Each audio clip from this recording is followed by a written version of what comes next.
ये वाला। अच्छा कोई बात नहीं। तो अभी देखिए हमने क्रिप्टो पे डिस्कशन किया, टैक्स पे डिस्कशन किया। अब मेरा सवाल था कि जो गवर्नमेंट ने, ठीक है, ये जो इंडिया के जो सारे पोस्ट ऑफिस है जो आई बिलीव अराउंड 1.5 लाख थे, उन्होंने बैंकिंग सिस्टम के अंदर लाने का फैसला किया इस बजट। क्या एक बार फिर इंडिया के जो पोस्ट ऑफिस है, ठीक है, जो अराउंड 1.5 लाख थे, उनको उन्होंने बैंकिंग सिस्टम के अंदर लाने का फैसला किया है इस बजट। अच्छा, तो आप लोगों का इस पे क्या राय है? मैं ये वाला तो मिस कर गया, मैं एक बार चेक करा था कि बैंकिंग सेक्टर तो है ना, पहले भी तो आप पोस्ट ऑफिस में पैसा जमा कर सकते हैं, तो मैं एक बार देख लेता हूँ। करेक्ट, पर उसके प्रॉब्लम क्या था कि आपको जाके फिजिकली वहाँ पे पैसा जमा करना पड़ता। अच्छा, आप मोबाइल से नहीं कर सकते। हाँ, तब तो बहुत बढ़िया, बहुत बढ़िया। हाँ, अब अगर मैं मान लीजिए मैं ससाराम का हूँ, वहाँ पे मेरा रोहतास जिला में है कोई पोस्ट ऑफिस, और मैं यहाँ जमशेदपुर में काम कर रहा हूँ, जॉब कर रहा हूँ, तो मैं अपने मम्मी पापा के लिए आराम से यहाँ से पैसा भेज सकता हूँ सीधा पोस्ट ऑफिस। मैं तो पूरा सपोर्ट करूंगा, क्योंकि मैं डिजिटल के बहुत फेवर में हूँ। मतलब मेरे को थोड़ा डर भी लगता है कि कब कुछ कट जाए, लेकिन मैं फेवर पे हूँ सब चीज से। नहीं सर, मैं भी इसको सपोर्ट करता हूँ। ये गवर्नमेंट का बहुत अच्छा इनिशिएटिव है। इससे देखिए सर, इंफ्रास्ट्रक्चर जो इसका है, क्या बोलते हैं, पोस्ट ऑफिस का, ये प्रॉपर यूज हो जाएगा और एक एक्सेस मिल जाएगा उसको भी। समझ रहे हैं सर, ये एक ऐसा डिपार्टमेंट है पोस्ट ऑफिस का जो इंडिया में मुझे लगता है कि शुरू से ही बहुत ज्यादा इम्पोर्टेंट रहा है। ग्रामीण लोगों के लिए तो है ही। देखिए शहर में बहुत कम लोग यूज करते हैं। आजकल ये है कि डिजिटल जमाना हो गया है, तो पोस्ट ऑफिस का महत्व बीच में एक बार खत्म हो गया था। लेकिन अगर जो हम इसको डिजिटाइज कर देंगे ना तो सर बहुत ज्यादा हेल्प मिलेगी, क्योंकि बहुत से ऐसे इलाके हैं जहाँ पे इतनी फैसिलिटीज नहीं है सर। हाँ, क्योंकि मैं जैसे अभी मान लीजिए मैं अभी जितने मतलब यंगस्टर में हूँ या फिर मिडिल एज में, आप जो बोलिए, ठीक है, तो मैंने पोस्ट ऑफिस एक्चुअली 2 ही बार गया हूँ। एक जब ये फॉर्म्स को पोस्ट करना था, ठीक है, हम कुछ एप्लीकेशंस पोस्ट करते थे, ठीक है, फॉर्म भर के कहीं, तो उसके लिए, और उसके अलावा अगर मुझे ट्रेन का कुछ टिकट काटना था उसके लिए, ठीक है। तो मेरे नजर पे पोस्ट ऑफिस में आप क्या कर सकते हो, वहां पे आप जाके फिक्स डिपॉजिट खुलवा सकते हैं पोस्ट ऑफिस, ठीक है। ये सबका मुझे आइडिया ही नहीं था। क्यों नहीं था? क्योंकि मैंने ये सब नहीं किया, ठीक है। बट मेरे मम्मी पापा के समय के लोगों ने, ठीक है, हमारे मम्मी पापा या हमारे नानी दादा, ठीक है, उस समय लोग वही करते थे। बिल्कुल। हाँ ठीक है, ये था, मेरे दादाजी करते थे, मेरे पिताजी किए हुए हैं। मुझे पता नहीं था कि लोग पैसे भी पोस्ट ऑफिस में डालते हैं, मुझे बाद में पता चला। क्यों? क्योंकि हमने ये एक्सपीरियंस नहीं किया। हमने क्यों नहीं किया? क्योंकि हम डिजिटल वर्ल्ड में ज्यादा रहते। हमारा जो स्टार्टिंग हुआ है वो बैंक से ही हुआ। हमारा जनरेशन मुझे लगता है सर ये बहुत अच्छा कदम है, क्योंकि देखिए इंफ्रास्ट्रक्चर की बात की जाए तो डेवलप हो रहे हैं, लेकिन सर एक ऑलरेडी आपके पास सेटअप है, समझ रहे हैं सर, और इतना अच्छा सेटअप है ना सर, उसका कम्युनिकेशन पूरे इंडिया में बहुत ही स्मूथ तरीके से बन गया था। एक टाइम पे हम लेटर भेजते थे, आराम से लेटर पहुंचता था, टाइम लगता था, ठीक है, लेकिन हर जगह उसके ऑफिसेज मिलेंगे आपको। अब आपको करना क्या है, सिंपली उस इंफ्रास्ट्रक्चर को यूज करना है, थोड़ा सा डेवलप करना है। हाँ, मेन प्रॉब्लम हमारे इंडिया में इंफ्रास्ट्रक्चर की तो है सर, लेकिन अगर जो एक ऑलरेडी बना हुआ है इंफ्रास्ट्रक्चर है तो उसको यूज करना तो सर मेरे हिसाब से तो बहुत बढ़िया डिसीजन है सर। हाँ, क्योंकि आज के जमाने में हम एक बटन क्लिक करते हैं, हमारा मैसेज इंटरनेशनल बॉर्डर पार करके चल जाता है। करेक्ट। तो डेफिनेटली हम अब वो चिट्ठी नहीं लिखते होंगे ज्यादा, ठीक है। बिल्कुल। लेकिन सर उसके इंफ्रास्ट्रक्चर को अलग तरीके से यूज करना जो ये गवर्नमेंट कर रही है, मतलब अभी आपने बताया कि भाई वो इसको भी डिजिटल कर रही है, तो मेरे हिसाब से तो ये अच्छा एक पुश है। इससे बहुत ज्यादा रोजगार भी बढ़ेंगे सर। और देखिए सर, सही बताऊं, ये हमारा हेरिटेज कह सकते हैं एक तरीके से, क्योंकि पोस्ट ऑफिस इंडिया में तो एक हेरिटेज की तरह ही है कि, और इसको बचाना इस तरीके से आई थिंक बहुत अच्छा रहेगा, बहुत ही प्यारा रहेगा, और इसको हम पुश कर सकते हैं सर आगे तक, और कई चीजें इसमें इंट्रोड्यूस कर सकते हैं।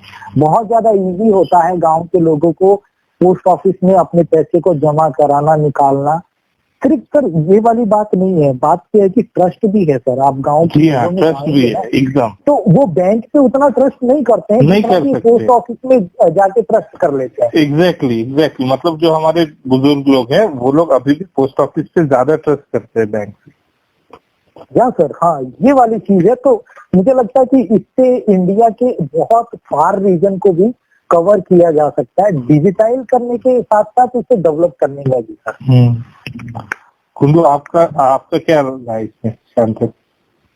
हाँ, मेरे हिसाब से तो साहब भाई जो आपने पॉइंट रेज किया और मोहन भाई भी जो बोल रहे थे, ये बहुत ही अच्छा इनिशिएटिव लिया गया है कि इसको पोस्ट ऑफिस को कोर बैंकिंग सिस्टम में कनेक्ट करना, बेसिकली डिजिटाइज कर देना इसे। तो जैसे मोहन भाई बोल रहे थे, मतलब हमारा तो समझ लीजिए चलिए हम लोग यहाँ पे है, अर्बन लाइफ में है, तो हमें कुछ इम्पैक्ट हुआ नहीं है, या हमारे मिलेनियल्स में उतना इम्पैक्ट हुआ नहीं है।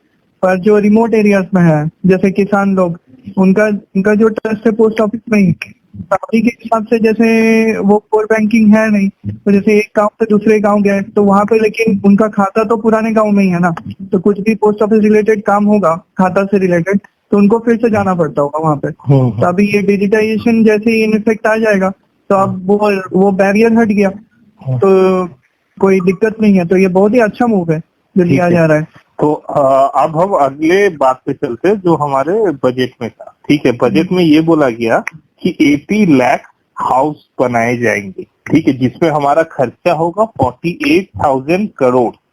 ठीक है, तो इसे आप लोग कैसे देख रहे हो? मतलब एम्प्लॉयमेंट की नजर से ये कैसा है? डेडलाइन कुछ बताया क्या, कब तक होगा? इसका अभी तो डेडलाइन नहीं बताया गया है।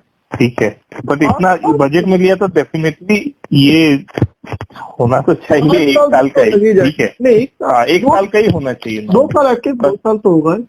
हाँ, तो मेरे लिए तो बहुत अच्छा चीज है, गरीबों को घर मिलेगी और इससे एटलीस्ट रियल एस्टेट इंडस्ट्री में बहुत अच्छा पैसा फंड आएगा, फिर बूम आएगा। कंस्ट्रक्शन कंपनीज के तो शेयर बढ़ेंगे, बहुत बढ़ेंगे। अब देखिए गवर्नमेंट निकालेगी इस टाइप के टेंडर निकालेगी तो कंस्ट्रक्शन कंपनी तो अप्लाई करेगी, एलएनटी वगैरह अप्लाई करेगी, उसका शेयर बहुत अच्छा बढ़ेंगे। हाँ, अब मुझे आयरन रॉड मतलब जो भी उसमें लगता है उन सब की भी। बिल्कुल आप सही कह रहे, सीमेंट वगैरह हो गया, स्टील हो गया, जो भी लगता है घर बनाने के लिए स्टील वगैरह का भी यूज होता है, घर के अंदर से यूज होते हैं स्टील वगैरह का।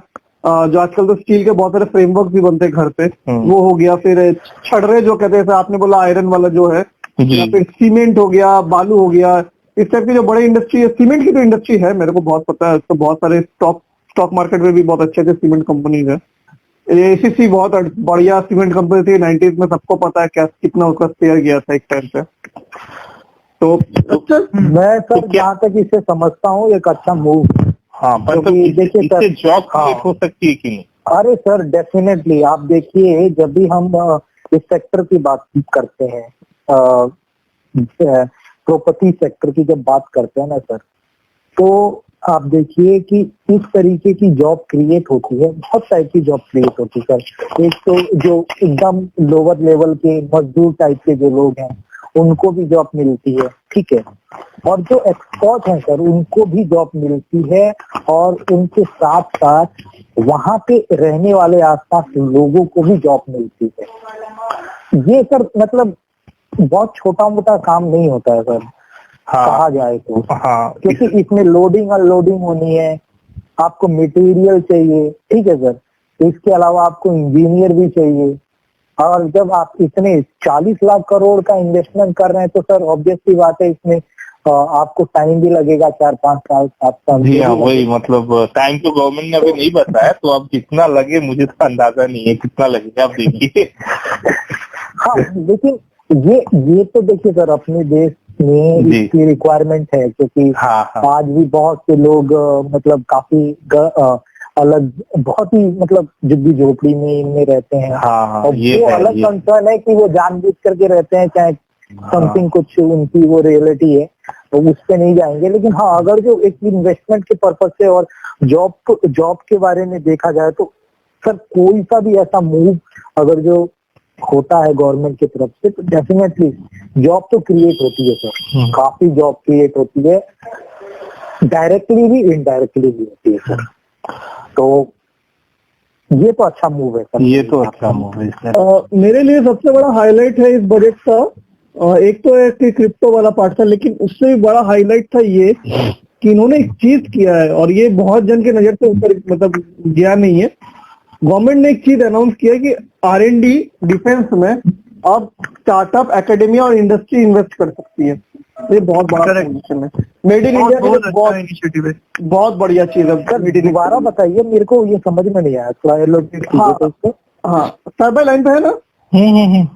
जैसे अभी तक क्या रूल था, डिफेंस इंडस्ट्री में ज्यादातर गवर्नमेंट बाहर के जो प्लेयर्स है, मतलब प्राइवेट प्लेयर्स है, डिफेंस का मतलब है आर्मी से नहीं कह रहा हूँ, डिफेंस का मतलब है हथियार बनाना या फिर ऐसा कोई रिसर्च करना जिसको पोटेंशियली वेपनाइज किया जा सके, उस डायरेक्शन में रिसर्च करना।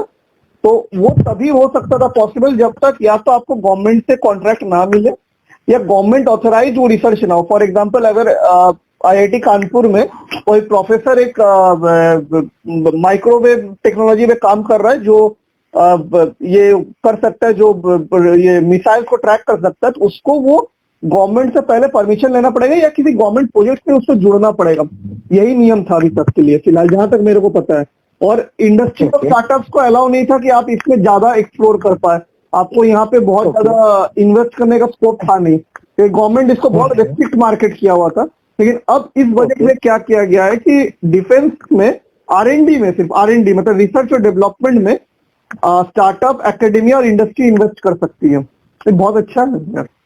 इनफैक्ट एकेडमिया और स्टार्टअप को जोड़ा जा रहा है, स्टार्टअप इंडस्ट्री में एक ही मानता हूँ, एकेडमिया और स्टार्टअप को जोड़ा जा रहा है, बहुत अच्छा कॉम्बिनेशन होगा। इससे फायदा। एग्जाम्पल दीजिए। हाँ, मैं एग्जाम्पल दे रहा हूँ, मैं आ रहा हूँ उसी पॉइंट पे आ रहा हूँ, एग्जाम्पल दे रहा हूँ, मजाक कर रहा हूँ थोड़ा सा। हाँ, फॉर एग्जाम्पल है कि जैसे मोहन सर, आप जैसे मेरा माइक्रोवेव, हम लोग माइक्रोवेव देखेंगे कॉलेज में, ठीक है ना।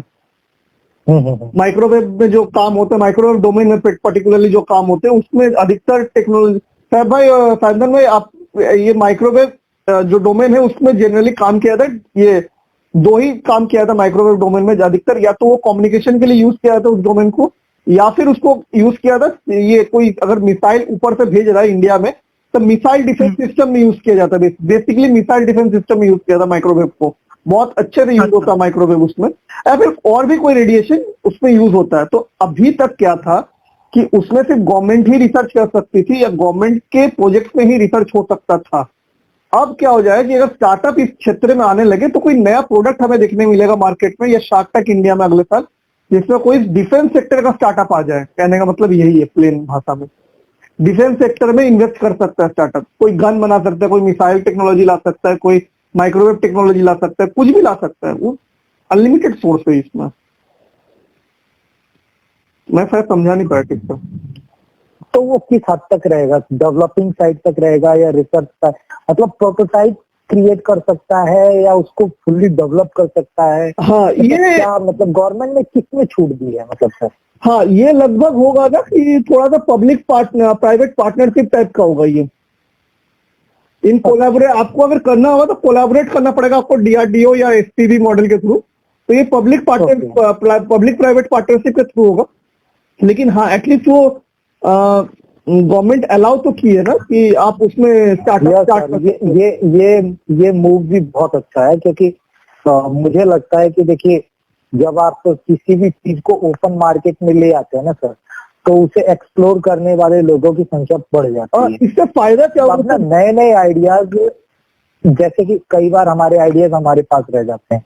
हाँ, लेकिन जब गवर्नमेंट अपने आप को ऐसे एक्सप्लोर करेगी ना, एक्सप्लॉइट करेगी अपनी चीजों, एक्सप्लॉइट बोल रहा हूँ, गलत वर्ड, मतलब एक्सप्लोर कर, तो ज्यादा से ज्यादा लोग ना उस चीज को कर पाएंगे। और देखिए सर, पता नहीं किसके पास क्या दिमाग हो इस चीज को इम्प्लीमेंट करने के लिए। ये तो एक फैक्टर है, ये तो चीज है कि इसका रिसर्च बढ़ेगा। लेकिन एक और फैक्टर है, अगर गवर्नमेंट इस टाइप का इनिशिएटिव को बढ़ावा देती है तो हम मेड इन इंडिया की तरफ और ज्यादा चल जाएंगे। क्योंकि देखिए, इंडिया मेनली दो चीज सबसे ज्यादा इंपोर्ट करती है वर्ल्ड से, एक है आपको ऑयल, दूसरा है आपको वेपन। अगर किसी एक चीज को भी रिड्यूस कर सकते हैं इंडिया तो करना चाहिए। मेरे हिसाब से बहुत बढ़िया इनिशिएटिव है ये, करना चाहिए। हाँ सर, मैं आपको एक एग्जांपल देना चाहता हूँ कि अगर जो इंडिया ऐसा कर रही है तो इसका फायदा क्या होगा। देखिए सर, इसका फायदा ऑलरेडी एक देश उठा रहा है जिसका नाम है United state of America.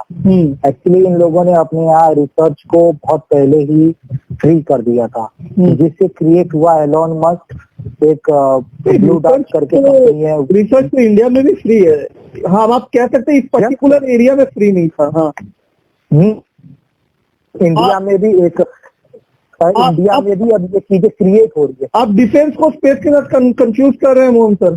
Space पिछले बजट में हो चुका था, डिफेंस का मैंने कहा, स्पेस का नहीं कहा मैंने।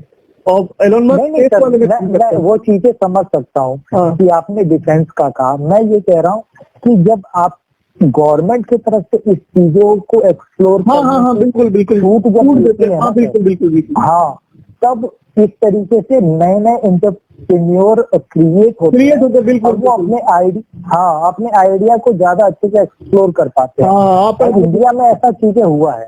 नहीं, आपने बिल्कुल आपने पॉइंट से सही कहा।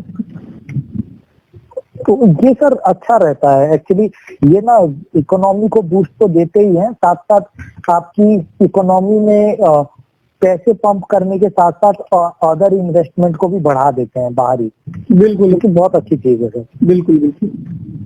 और आप लोग को और कोई पर्टिकुलर, अरे सर भाई कट गए क्या फिर से? एक मिनट। अरे सर भाई आप फिर से कट गए? हाँ हेलो, सर भाई आप फिर से कट गए? हाँ है आप तो भाई 30 मिनट के बाद कट जा रहा है। अरे तो उसी ने तो रखे थे ना, मीट में बोल सकते हैं, तो ऑन किया हुआ मीट अभी तक। अच्छा, तो मतलब तब तक कोई बंदा नहीं हुआ आज, मेरे को समझ में नहीं आया। हाँ, अब तेरे ये बीच में बचाया होगा मेरे को। अरे बाप रे, क्या हो गया था भाई? हाँ, अरे नहीं, खाना खा रहा हूँ ना। वही पता चला। असल में मेरा सामने प्लेट में खाना था, मैं उसी में काम करता हूँ। गौरव इतना देर में अभी कॉल उठाया ना, मतलब मैं कॉल इतने देर में किया तो तब तक मेरे को लालच आ गया, तो खाना मेरे को लगा सर भाई लाइन पे है उसीलिए। अच्छा, ये सब तो ठीक है, बजट तो चलिए ठीक है।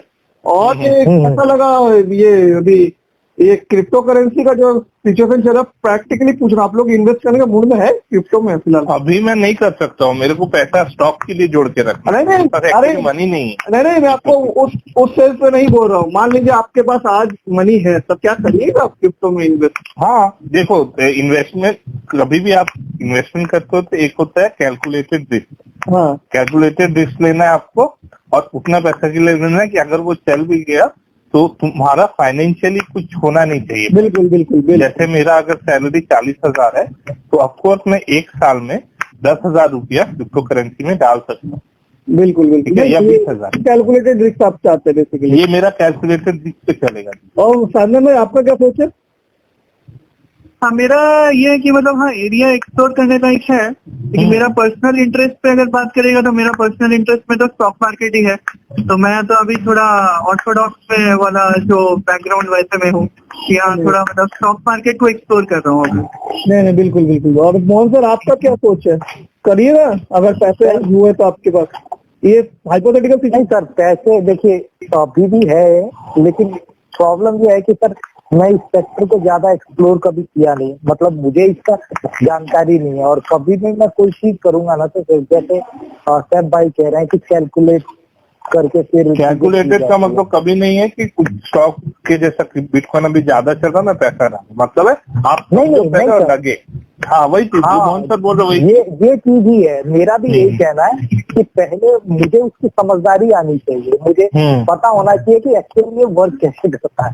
अगर वो मेरे को समझ में आया और मुझे लगा कि हाँ करना चाहिए, then I will explore this. नहीं ये अदरवाइज नहीं करूंगा। शार्क टैंक इंडिया देखिए आप लोग ने, ये ऑफ द टॉपिक डिस्कशन कर रहा हूँ क्योंकि लगभग हो ही चुका। आप क्या बजट में तो बहुत ज्यादा डिस्कशन कर लिए। नहीं बजट के लिए मेरे पास अभी 10 पॉइंट है जो कीजिए बिल्कुल कीजिए। ठीक है, पर उससे गौरव भाई ये बोल रहा हूँ कि 9 PM थोड़ा हमको ड्रॉप करना पड़ेगा। हाँ 20 मिनट है अभी, कोई दिक्कत नहीं है, आराम से। ओके ठीक है, तो रुक मैं 2 मिनट, मैं 4 मिनट लूंगा तब। रुक, मेरे को पहले सारा पॉइंट बोल देना, तो उसके बाद हम लोग 1-2 पॉइंट जो ठीक लगे उससे थोड़ी बिल्कुल ठीक है।